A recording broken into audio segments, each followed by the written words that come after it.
Santo. ¿Y quiénes somos nosotros como pueblo tuyo, como sacerdotes tuyos, Señor amado? Ayúdanos, Señor, a ser portadores de tu gloria, a ser esos verdaderos sacerdotes con un sacerdocio santo, puro y verdadero, Señor. Que vivamos esas vidas irreprensibles a la luz de tu escritura, Señor, obedeciéndote en todo, consultándotelo todo, dejándonos guiar por tu Santo Espíritu, para que realmente esa autoridad que tú quieres, Señor, ejercer en nosotros y a través de nosotros, se complete, Señor, y podamos ser usados, Señor, para mostrar al mundo las virtudes y la grandeza de Jesucristo, que nos llamó a su luz eterna y admirable, Señor. Permítenos, Padre amado, a ser retenedores de tu palabra. Abre nuestros oídos, Señor. Ábrelos, Señor. Abre nuestros ojos espirituales, Padre. Abre nuestro corazón a tu palabra, Señor, porque queremos recibir, Señor. No tenemos miedo, porque a ti podemos venir confiadamente y dejar que hagas conforme a tu voluntad, Señor. Hágase tu voluntad, así en la tierra como en el cielo, Señor. Venga tu reino en este tiempo y en esta hora, aquí, que more en abundancia en tu palabra, Señor. Que seas tú dirigiéndolo todo y orquestándolo todo y ayudándonos a retener, Señor, en el glorioso y todopoderoso nombre de Jesús. Amén.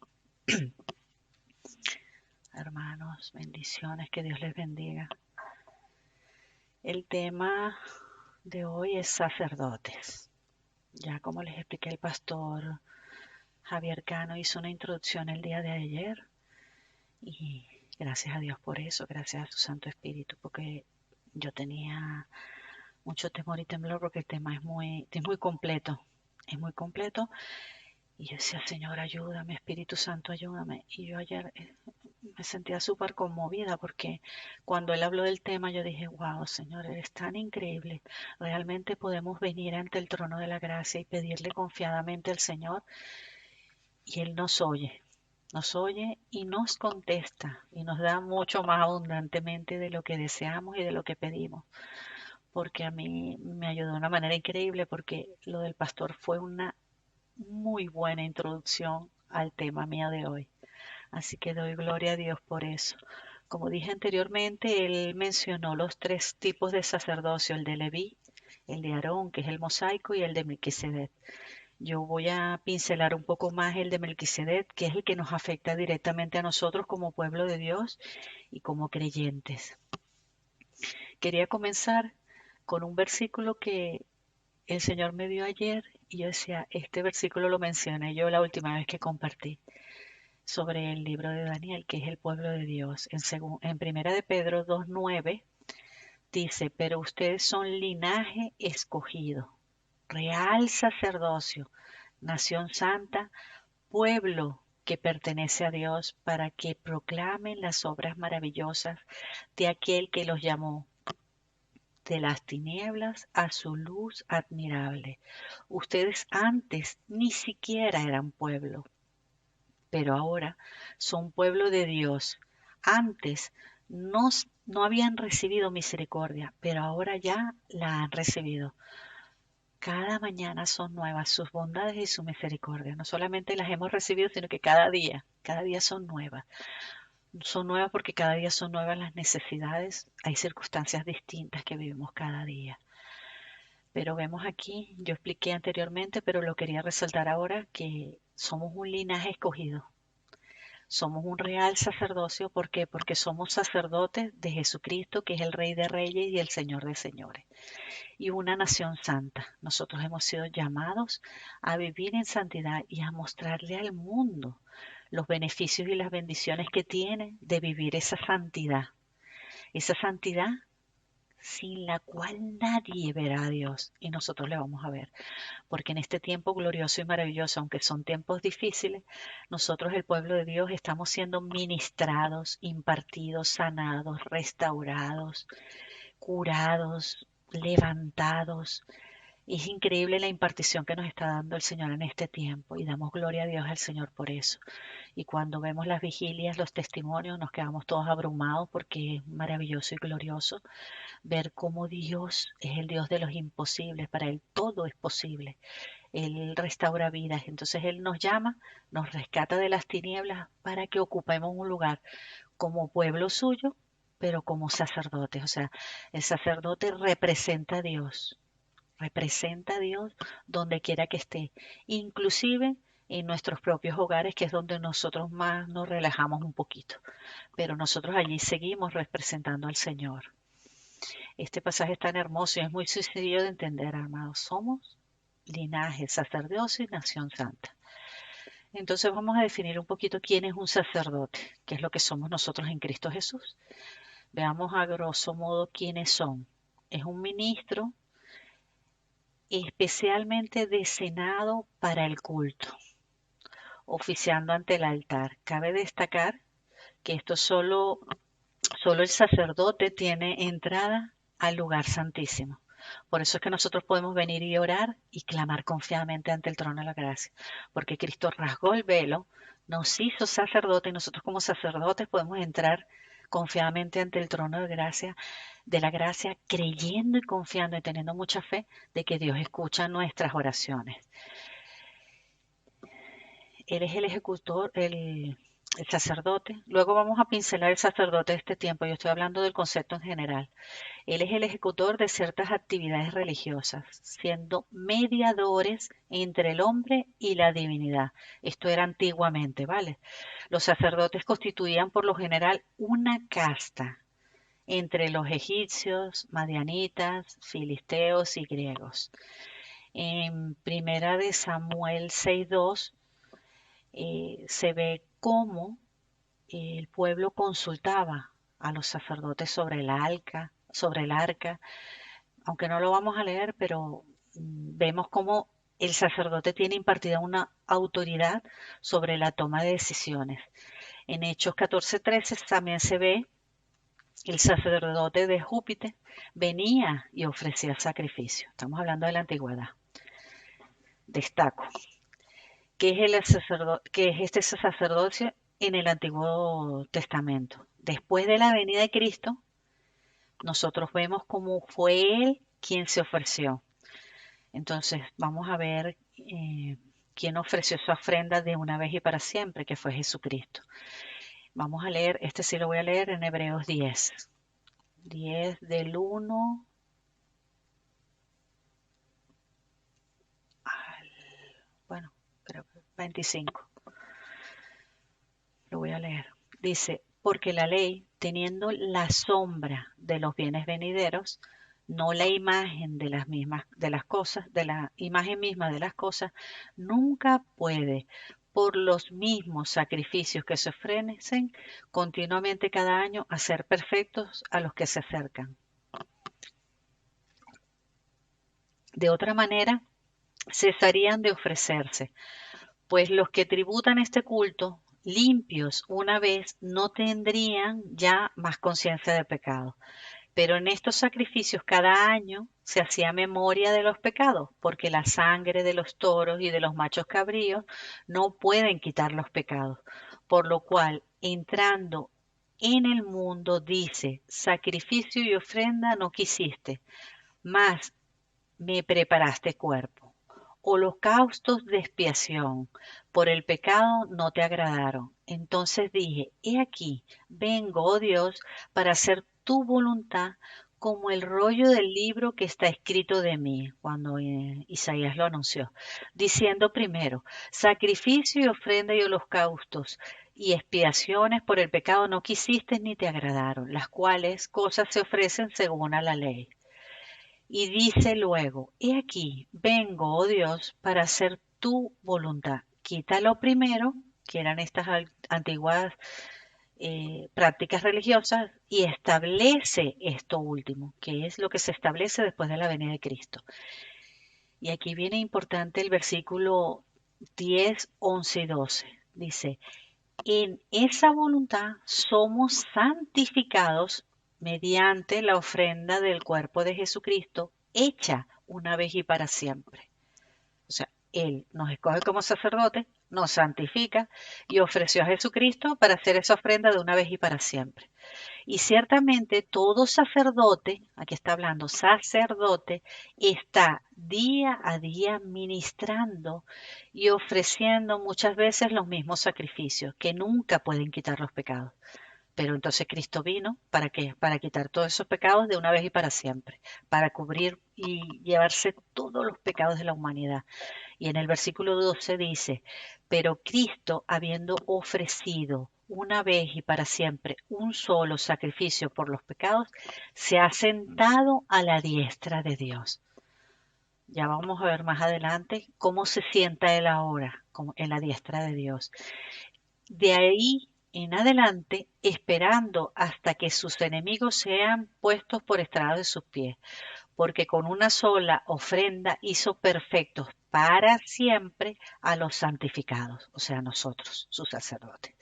Porque con una sola ofrenda hizo perfecto para siempre a los santificados. Y nos atestigua lo mismo el Espíritu Santo, porque después de haber dicho, este es el pacto que haré con ellos, de aquellos días, dice el Señor, pondré mis leyes en sus corazones y en sus mentes las escribiré. Es lo que está haciendo el Señor. Y añade, nunca más me acordaré de sus pecados y sus transgresiones. El Señor, como dice en la palabra, como el oriente del occidente, las aleja de nosotros y nunca más se acuerda de ellas. Y añade, nunca más me acordaré de sus pecados y sus transgresiones. Y después, donde hay remisión de estos, no hay más ofrenda por el pecado. O sea, ya Cristo ofreció una ofrenda una vez eternamente, no hay que estar constantemente ofreciendo ofrendas, sacrificios, no, eso se acabó. Así que, hermanos, teniendo libertad para entrar en el lugar santísimo por la sangre de Jesucristo, por el camino nuevo y vivo que Él nos abrió a través del velo, esto es de su carne, o sea, Él rasgó el velo y nosotros podemos entrar confiadamente como sacerdotes ante el lugar santísimo, teniendo un gran sacerdote sobre la casa de Dios. Acerquémonos con un corazón sincero, en plena certidumbre de fe, purificados los corazones de mala conciencia y lavados los cuerpos con agua pura. Mantengamos firme, sin fluctuar, la profesión de nuestra esperanza, porque es fiel el que lo prometió. Y considerémonos unos a otros para estimularnos en amor y las buenas obras, que es lo que se está haciendo en este tiempo, estimularnos en el amor y en las buenas obras, no dejando de congregarnos como algunos tienen por costumbre. Hasta en esto el Señor ha tenido misericordia de nosotros porque no, aún parado todo, en cuarentena, nosotros nos seguimos congregando, aunque sea virtualmente, pero seguimos congregando, estamos cumpliendo con Dios. Él se está encargando de que eso se cumpla. Volvemos a ver, vale, entonces ya terminamos aquí con el versículo 25. Entonces nosotros volvemos a ver lo antiguo y lo que ahora es nuevo en ese ministerio sacerdotal según la orden del Melquisedec.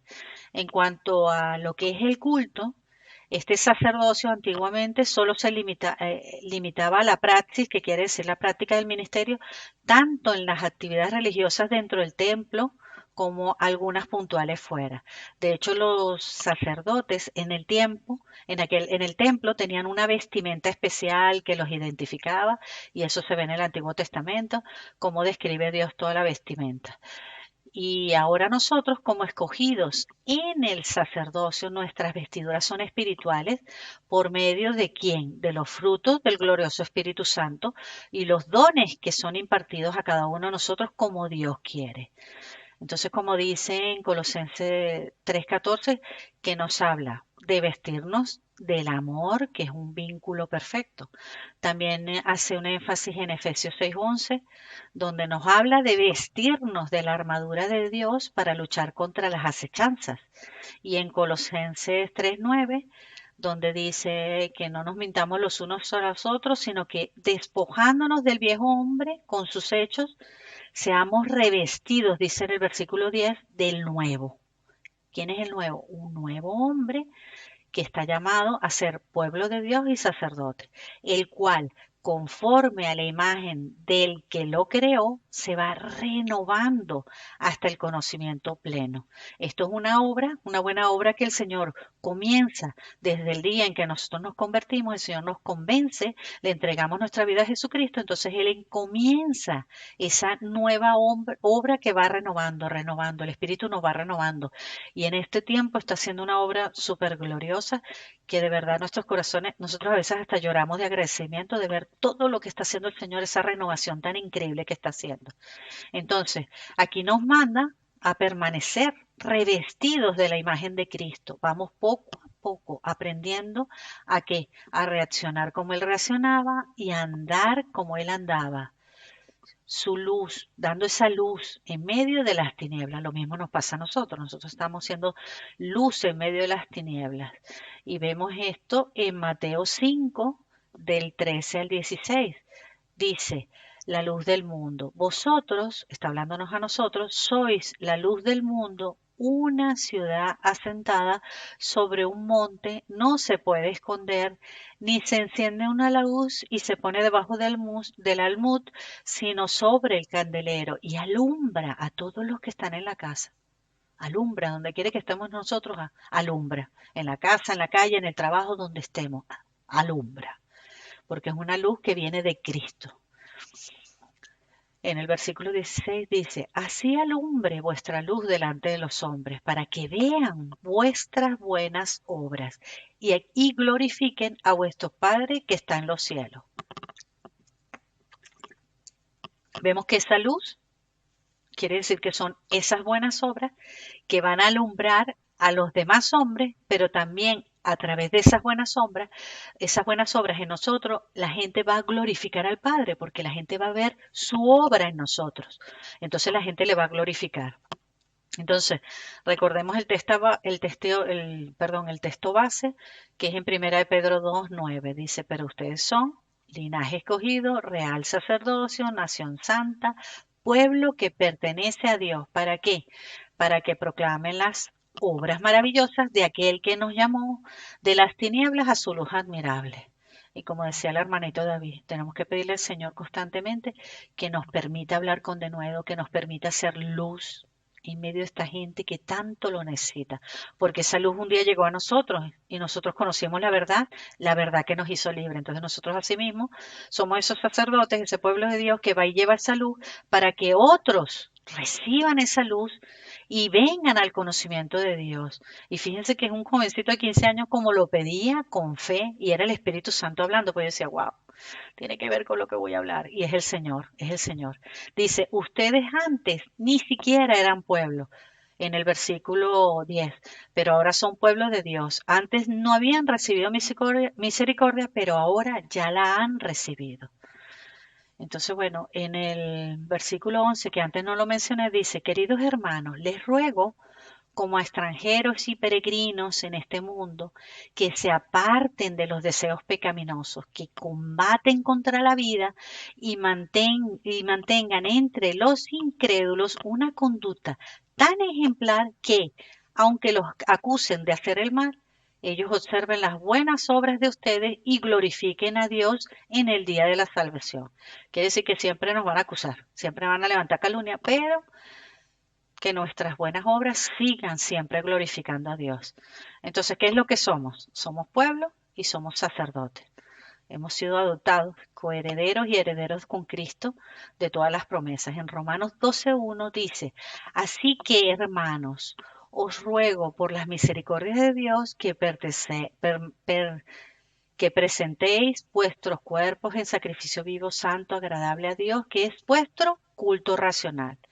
Entonces, bueno, damos gracias a Dios por eso. Y en Efesios 3, del 8 al 12, dice, a mí, que soy menos que el más pequeño de todos los santos, me fue dada esta gracia de anunciar entre los gentiles el evangelio de las inescrutables riquezas de Cristo y de aclarar a todos cuál sea la dispensación del misterio escondido desde los siglos en Dios, que creó todas las cosas, para que la multiforme sabiduría de Dios sea dada a conocer por medio de la iglesia. ¿Quién es la iglesia? Nosotros. A los principados y potestades en los lugares celestiales, conforme al propósito eterno que hizo en Cristo Jesús, Señor nuestro, en quien tenemos seguridad y acceso con confianza por medio de la fe en Él. Entonces aquí estamos viendo que nosotros venimos a representarlo. Somos unos representantes. El sacerdote representa, es la representación de la imagen de Jesucristo, que es el que está sentado, coronado de gloria y poder a la diestra del Padre. El que fue llamado, que ya lo vamos a ver más adelante, como el sumo sacerdote. Él es nuestro sumo sacerdote y nosotros estamos bajo su autoridad. En Génesis 47:22 cita, solamente la tierra de los sacerdotes no compró, por cuanto los sacerdotes tenían la ración del faraón y ellos comían de la ración que el faraón les daba.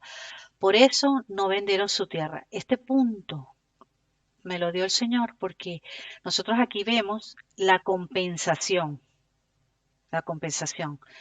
Y también lo vemos en el Nuevo Testamento. ¿Esto es por qué?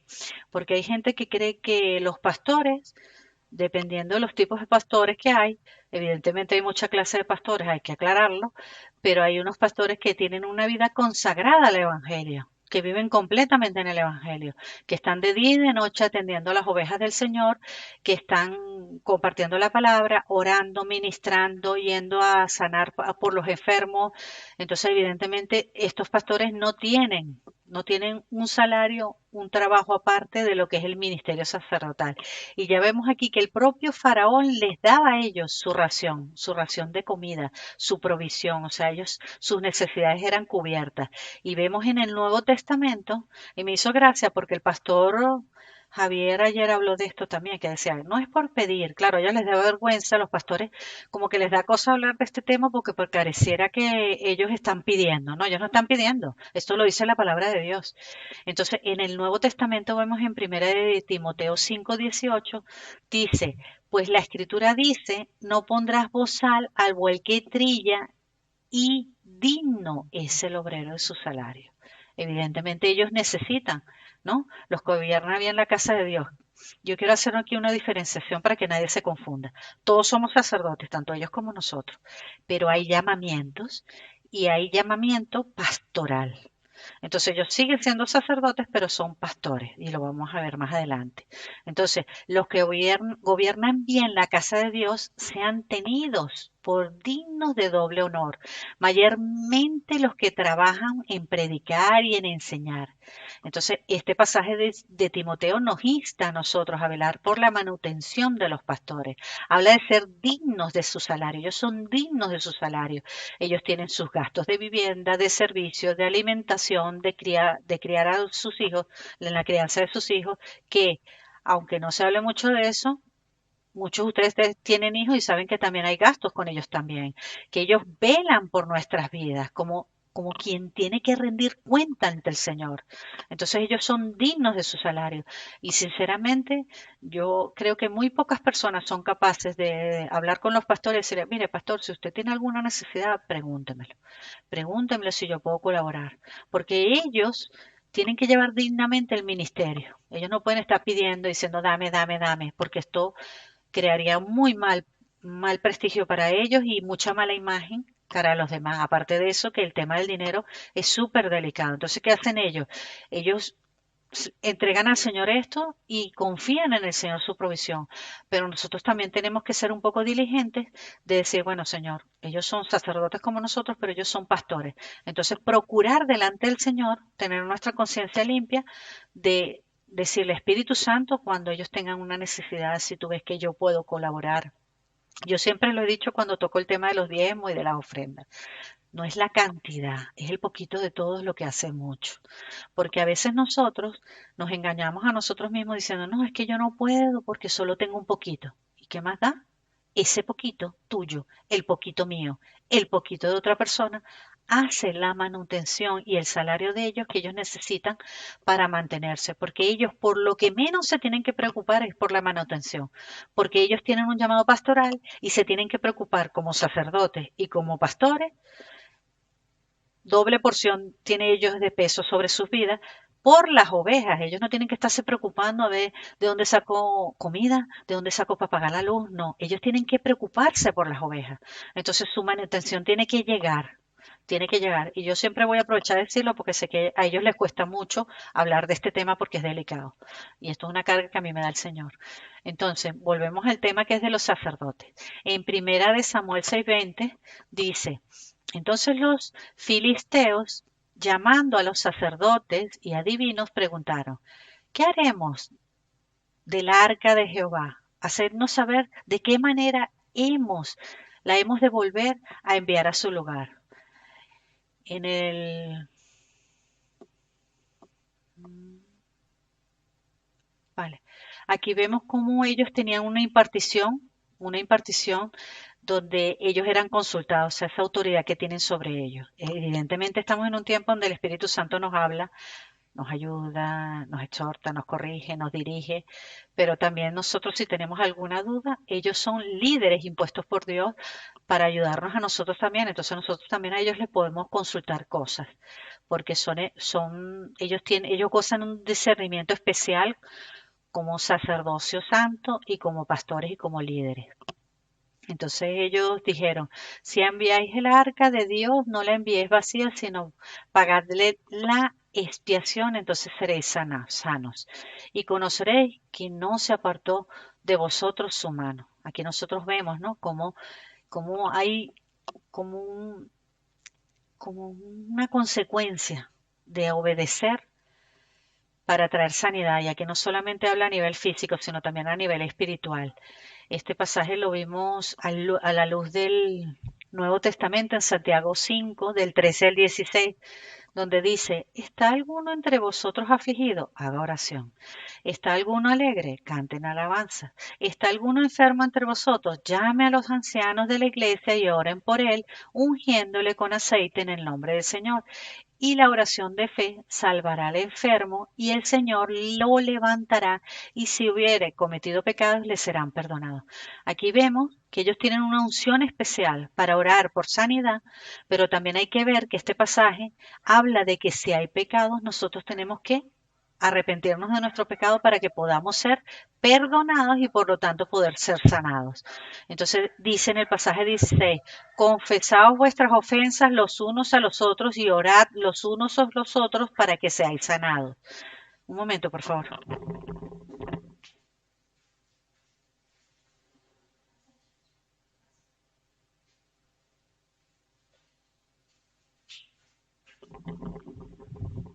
Gracias.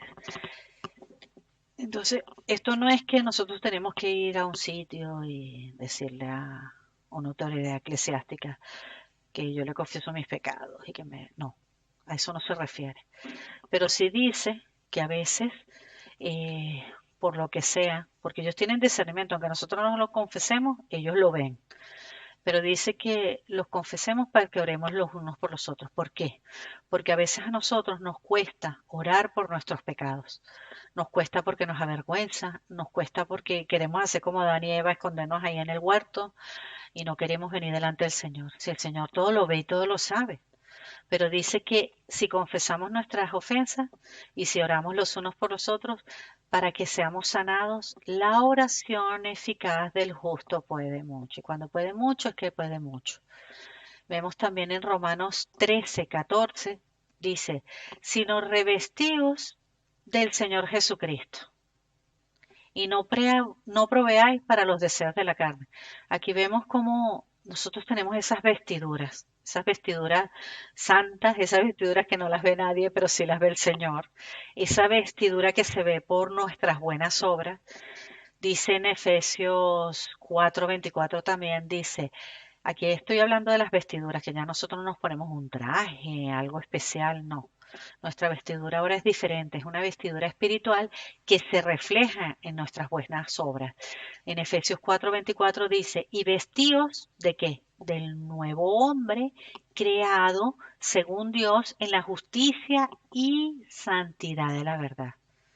Ahora tenemos esas vestiduras de justicia, esas vestiduras de santidad por esa buena obra que el Señor va haciendo constantemente en nosotros. Aquí vemos que en Jesucristo estas vestiduras van muy, pero muy, muy relacionadas a nuestra manera de vivir, a nuestra manera de actuar, dando siempre testimonio de Él que vive y mora en nosotros. ¿Para qué? Para que muchos sean alcanzados por nuestras buenas obras, como decía anteriormente que lo leímos en Mateo 5:16, dice, así alumbre vuestra luz delante de los hombres para que vean vuestras buenas obras y glorifiquen a vuestro Padre que está en los cielos. Tocando un poquito de la historia para que comprendamos la diferencia entre el sacerdocio antiguo y el nuevo, en los albores, que son los inicios de la humanidad, eran los mismos individuos los que ejercían las ciertas funciones religiosas de la organización y del sacerdocio. Los patriarcas asumieron estas funciones para sus familias, como lo vemos en el caso de Noé, Abraham, Isaac, Jacob y Job. Y aquí el Espíritu Santo me dijo que le hablara a los hombres, también a las mujeres que son familias monoparentales, perdón. Aquí vemos claramente que el varón o la mujer en este caso es cabeza de su hogar y tiene una responsabilidad de ejercer el sacerdocio ministrando en su familia, en el nombre de Jesucristo. O sea que esto es de lunes a sábado, no esperando cada domingo que el domingo mi familia sea edificada. No, esto es el día a día. Esto es un sacerdocio diario. Es un sacerdocio donde los que tienen hijos tienen que edificarlos en la palabra, tienen que ser sacerdotes y ministrarlos. Y a su vez enseñarles a ser esos pequeñitos sacerdotes que van creciendo en el conocimiento de Dios. Porque ellos, cuando ya le han entregado su vida al Señor, ya son esos sacerdotes que pueden clamar. Y ya vimos al jovencito David cómo oraba.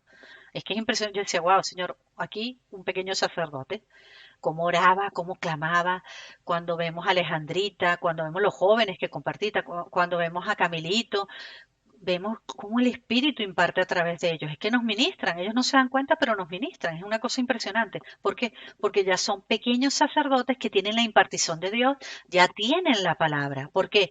Porque han tenido padres, madres, tíos, familiares que han sido diligentes con el sacerdocio. Entonces se empieza a reflejar ese fruto. Y los que se han apartado, que no se preocupen, el Señor los traerá. Él dice que Él deja las 99 y va por aquel. Pues irá, el Señor los traerá, porque este es el tiempo en que el Señor traerá a los jóvenes con fortaleza, con unción de lo alto, con ese depósito del Espíritu Santo en ellos, porque cuando nosotros los escuchamos, lo vemos muy claramente. Cuando cuenta la hermanita Alejandrita, que a mí me encanta, porque ella dice, no, que yo antes estaba así, y yo no se da cuenta todo lo que el Señor está haciendo en ella. Una obra maravillosa, por eso yo digo que jovencita, pero parece que tuviera 80 años, esa madurez que imparte el Espíritu Santo, porque es el depósito que está en ellos. Ellos ya son sacerdotes. Y como Timoteo, nosotros no tenemos que subestimar la edad de ninguno de ellos. El Señor, ojalá que yo orara como Davidcito, de verdad. De verdad lo digo, y no por envidia ni por nada, sino que digo, wow, Señor, es increíble ese corazoncito tan bonito, tan humilde, cómo te mueves tú allí, Señor. Y nosotros a veces con estructuras mentales no le permitimos a veces al Espíritu Santo que fluya tanto, pero Él, vamos, se deja usar de una manera tan gloriosa. Cuando estos jóvenes oran, es increíble lo que hace el Señor en ellos. También en Miguelito, las veces que han contado testimonios, las veces que han orado, cómo nos dejan, pero con la boca abierta. Ese es el depósito del Espíritu Santo en ellos. Ellos ya son sacerdotes y el Señor los santificará, como lo está haciendo con todos nosotros.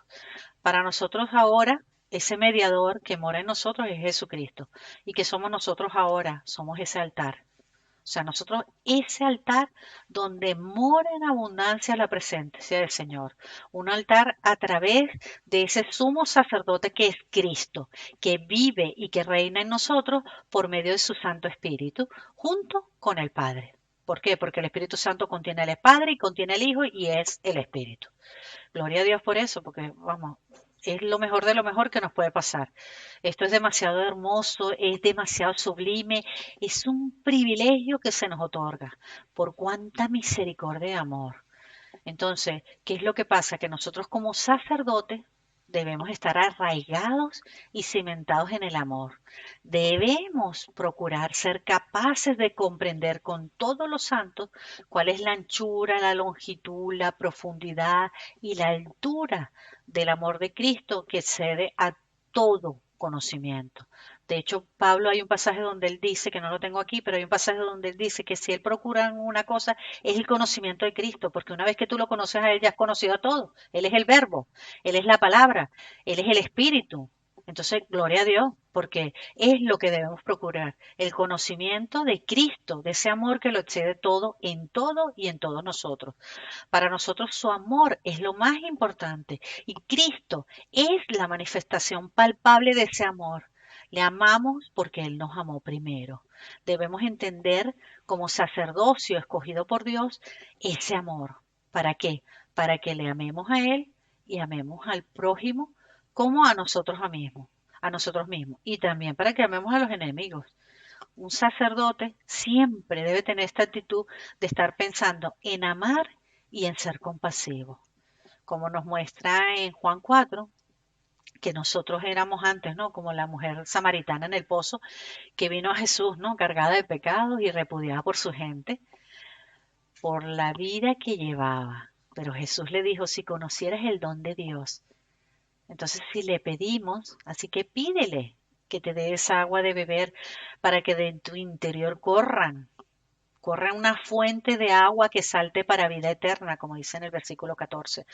Somos llenos de su agua para adorar al Padre en espíritu y en verdad. Y así es necesario que nosotros le adoremos con todo lo que somos y con todo lo que tenemos. Ahora somos como el samaritano en Lucas 10:33, ¿no?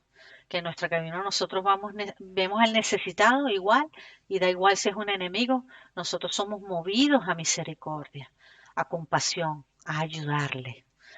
Bueno, ahora seguimos con el tema del sacerdocio.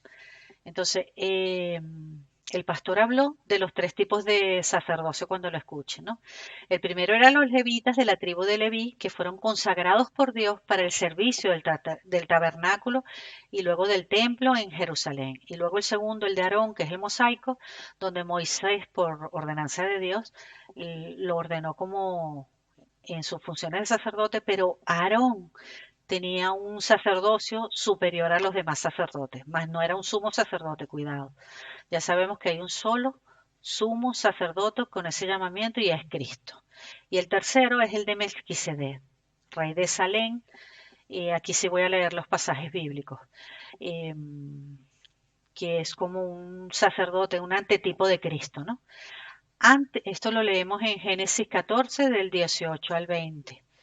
Dice, esto es antes de Moisés, Melquisedec en Génesis 14 del 18 al 9 dice, y Melquisedec, rey de Salem y sacerdote del Dios Altísimo, ofreció pan y vino. Y luego bendijo a Abraham con estas palabras. Vemos que ahora para nosotros quien es el pan y el vino es Jesucristo.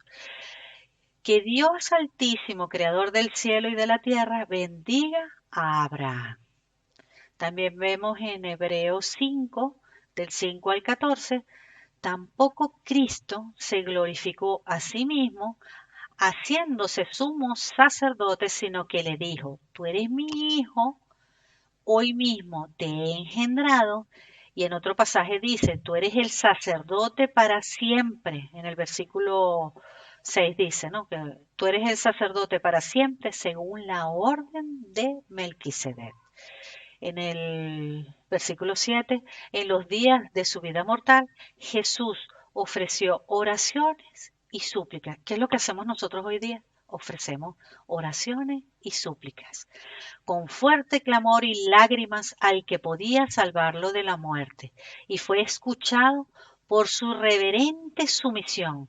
Aquí vemos esa reverente sumisión, ese corazón quebrantado delante del Señor, que aunque Él era hijo, dice en el versículo 8, mediante el sufrimiento aprendió a obedecer. Nosotros sufrimos y a través del sufrimiento también aprendemos a obedecer. Y consumada su perfección. Evidentemente nosotros no vamos a sufrir como Cristo hasta muerte en la sangre, pero si vemos este antetipo, ¿no?, de sacerdocio en nosotros. Y consumada su perfección llegó a ser el autor de la salvación eterna para todos los que le obedecen. ¿A los que le obedecen? Y Dios lo nombró, aquí es donde se ve, Hebreos 5:10. Y Dios lo nombró sumo sacerdote, o sea, no se nombró él mismo, lo nombró Dios Padre. Lo nombró sumo sacerdote en el orden de Melquisedec. En términos coloquiales, es lo máximo el llamamiento que hay en sacerdocio. O sea, él es la cabeza de la iglesia como sumo sacerdocio. Quiero destacar aquí algo porque me di cuenta que en el versículo 11 hace advertencia contra la apostasía. Dice, sobre este tema tenemos mucho que decir, aunque es difícil de explicarlo, porque a ustedes les entra por un oído y les sale por otro. En realidad, a estas alturas ya deberían ser maestros. Y esto es otra versión, diferente a la Reina Valera. Y yo dije, ala, no había pensado en esto, pero aquí está hablando, advirtiéndole a quiénes, a los sacerdotes, que nosotros procuremos, que no seamos de esos que nos entra por un oído y nos sale por el otro, sino que seamos oidores, retenedores y hacedores de la palabra. Ese es el sacerdocio al que nosotros hemos sido llamados, no que nos entre por un oído y nos salga por el otro, porque si eso pasa, estamos viendo que eso es apostasía y es lo que se va a ver y se está viendo en este último tiempo.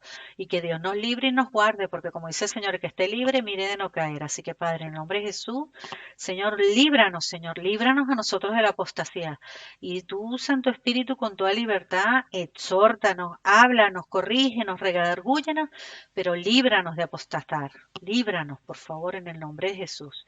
Entonces, bueno, yo quiero leer en Efesios 4:11, donde dice que Él mismo constituyó a unos apóstoles, a otros profetas, a otros evangelistas y a otros pastores y maestros, que son sacerdotes que tienen un apostolado, sacerdotes que son profetas, sacerdotes que son evangelistas, sacerdotes que son maestros y sacerdotes que son pastores. Luego dice en el versículo 12, a fin de perfeccionar a los santos para la obra del ministerio, para la edificación del cuerpo de Cristo. Continuó, y sin embargo necesitan que alguien les vuelva a enseñar las verdades más elementales de la palabra de Dios. Dicho de otro modo, necesitan leche en vez de alimento sólido. ¿Esto a quién le está hablando? A estos cristianos que vemos que tienen años en el Evangelio y el testimonio tiene mucho que desear.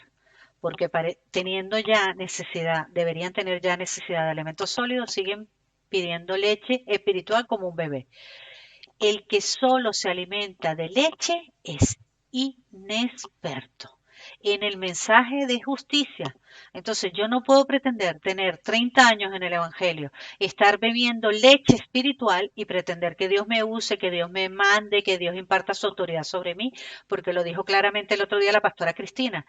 Si nosotros no hemos sido completamente sanados, restaurados, curados y ministrados por Dios, impartidos por Dios, el Señor no puede impartir su autoridad sobre nosotros. ¿Por qué? Porque el enemigo va a venir y va a hacer trizas a esas personas que están en ese estado. Y aparte de eso, porque Dios no puede dar una impartición en una vasija que no va a retener, que no puede, porque es un bebé que pudiendo comer alimentos sólidos está bebiendo leche espiritual. En cambio, en el versículo 14 de Efesios 4, en cambio el alimento sólido es para los adultos, para los que tienen la capacidad de distinguir entre lo bueno y lo malo. Si yo soy maduro y yo tengo esta capacidad dada por Dios, por el alimento sólido que yo como todos los días, porque el Señor nos da alimento todos los días, nos da pan de vida, nos da lugares de delicados pastos. Yo puedo distinguir entre lo bueno y lo malo. Quiere decir que yo cada vez voy a tener una tendencia más a hacer lo bueno y menos lo malo. Nos vamos despojando de ese viejo hombre, ejercitando su facultad y la percepción espiritual. Cuando dice ejercitando, esto es un ejercicio. Ejecutar.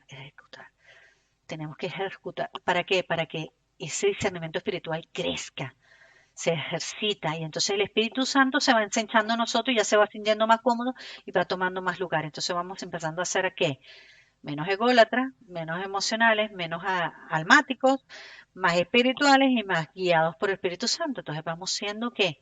Sacerdotes espirituales, con discernimiento espiritual, que podamos distinguir entre lo bueno y lo malo y que tengamos esa facultad de percepción espiritual, ejercitándola cada día, porque el Espíritu Santo quiere. La carne es débil, pero el Espíritu Santo quiere y está dispuesto. Entonces, bueno, aquí ya terminamos el punto del antetipo de Cristo. Entonces, bueno, ya leí Efesios 4 del 11 al 14. Pero entonces voy a leer la primera parte de Efesios 4, que es la unidad del Espíritu. Dice, yo pues, preso, en el Evangelio, os ruego que andéis como es digno de la vocación a la que fuisteis llamados. ¿A qué fuimos llamados? A ser reyes y sacerdotes, real linaje, sacerdocio santo. Con toda humildad y mansedumbre, soportándoos con paciencia los unos a los otros en amor. Con toda paciencia. Fíjense que usa la palabra soportar. Nosotros siempre vamos a tener que soportar. Esto no se va a escapar de la lista. De las cosas que pertenecen al perfil del sacerdocio. Solícitos en guardar la unidad del espíritu, que es en el vínculo de la paz. O sea, debemos procurar la paz, como dice Dios. ¿Para qué? Para que andemos dignos del llamamiento con el que nosotros hemos sido llamados. Un cuerpo y un espíritu como fuisteis, también llamados en una misma esperanza de vuestra vocación. Un Señor, una fe, un bautismo, un Dios y Padre de todos, el cual es sobre todos y por todos y en todos.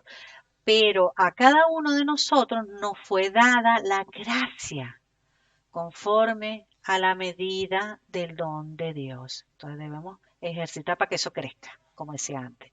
Por lo cual dice, subiendo a lo alto, llevó cautiva la cautividad. Está hablando de Jesucristo. Y dio dones a los hombres. O sea, nosotros somos sacerdotes que tenemos dones impartidos por el Señor. Ay, entró alguien y no le di paso. A ver si vuelve a entrar. Ay, se me fue esto. A ver si vuelve a entrar. Entonces, nos ha sido dado dones, o sea, somos sacerdotes con dones y todos, absolutamente todos los que tenemos el Espíritu de Dios con los frutos del Espíritu Santo. Y eso que subió, ¿qué es? Sino que también descendió lo primero a las partes más bajas de la tierra. Él descendió, el que descendió es el mismo que también subió y está por encima de todos los cielos para llenarlo todo. ¿Quién es? Jesucristo. El sumo sacerdote. Y vemos aquí la importancia en el versículo 11, 12 y 13. Dice, y él mismo constituyó a unos apóstoles, a otros profetas, a otros evangelistas y a otros pastores y maestros, como leímos anteriormente, a fin de perfeccionar a los santos para la obra del ministerio. O sea que todos somos sacerdotes, cada uno tiene sus dones, su llamamiento, para que esa obra del ministerio de cada uno de nosotros sea perfeccionado. ¿Para qué? Para la edificación del cuerpo de Cristo, hasta que todos lleguemos a la unidad de fe y del conocimiento del Hijo de Dios, a un varón perfecto. ¿Hasta cuándo? Hasta que lleguemos a ser perfeccionados. O sea que eso es constante, constante, constante. Por eso nosotros no debemos sentirnos mal, nosotros debemos procurar, ejercitar, como decía antes, para ir a más, a más, a más, y entonces vamos creciendo en esa estatura que es la plenitud de Cristo, como dice en el versículo 13. Y entonces ya venimos al versículo 14, para que ya no seamos niños fluctuantes, llevados por donde quiera de todo viento de doctrina, que voy picoteando aquí, que voy picoteando allá, que voy buscando aquí, que voy buscando allá.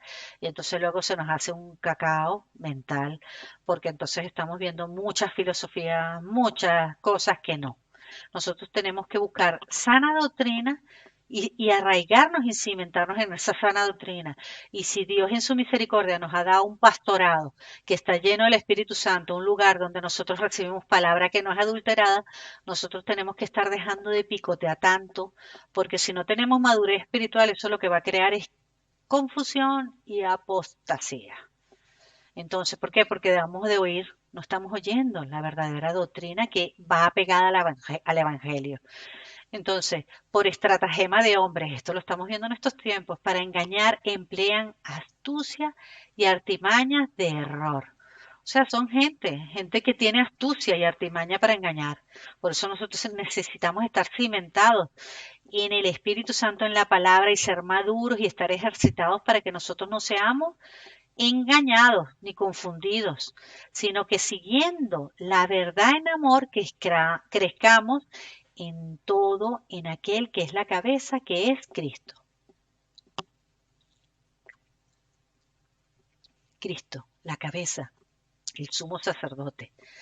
En el versículo 16, de quien todo el cuerpo, nosotros, que somos su cuerpo, bien concertado y unido entre sí, unidad, por todas las coyunturas que se ayudan mutuamente según la actividad propia de cada miembro.